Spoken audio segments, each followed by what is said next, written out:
اشرف غني وایي امریکا له طالبانو سره په خبرو کې موږ په تیاره کې ساتلی وو دا چې څنګه ولې ملګرو که تاسې هم غواړئ چې پوه شئ د ویډیو تر پایه راسره پاتې شئ او د تازه او مهمو خبرونو لپاره در سره پښتو نیوز چینل سبسکرایب کړئ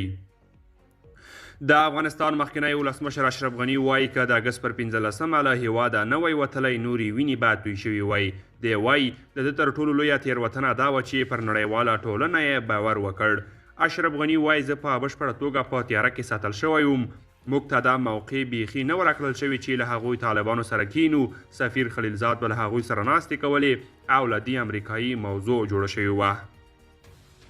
خلیلزاد څه موده مخکې وي او ای اردو ته په ځانګړې مرکه کې د دوحې د تړون ملاتړ کړی و او ویلي وو د حالاتو شرایطو په تناظر کې د دوحې لوزنامه یوه بهترینه لوزنامه وه خلیلزاد هم له افغانستانه د اشرف غني پر وتلو نیوکې کړې وې او ویلي یې وو چې که هغه په هیواد کې پاتې شوی وای نو د افغانانو ترمنځ به د یوې لوزنامې دپاره یوه ښه چانس موجود وای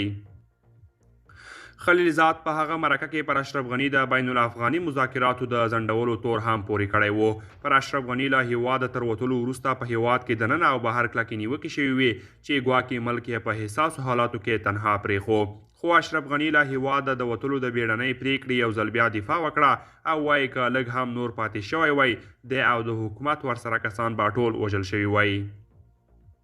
غني وای په همغه سهار د هیڅ دا فکر نه کاوه چې نن به وطن پرېږدي وای ډاکټر محب او د پی پی اس د ولسمشر ساتونکي ځواک مشر ورغلل او ده ته یې وویل چې ساتونکي ځواک یې پی پی اس سقوط کړی او نور دا وړتیا نه لري چې د ده ساتنه وکړي دوی ماته وویل که ځنډ وکړم ټول به ووژل شي او زما د دفاع توان به ونه لري ډاکټر محب خو زیات ویرېدلی و او ماته یې 2 منټه وخت هم رانه کړ زما لارښوونه دا وه چې خوست ته د تګ لپاره تیاری وکړه خو هغه راته وویل چې خوست او جلال آباد دواړه سقوط شوي کله چې الوتکه پورته شوه زه پوه شوم چې له هیواده وځم نو دا هر څه ناڅاپي وشول قدرمنو دوستانو دا و زموږ د نن ورځې چمتو کلی خبر تر بیا ښه وخت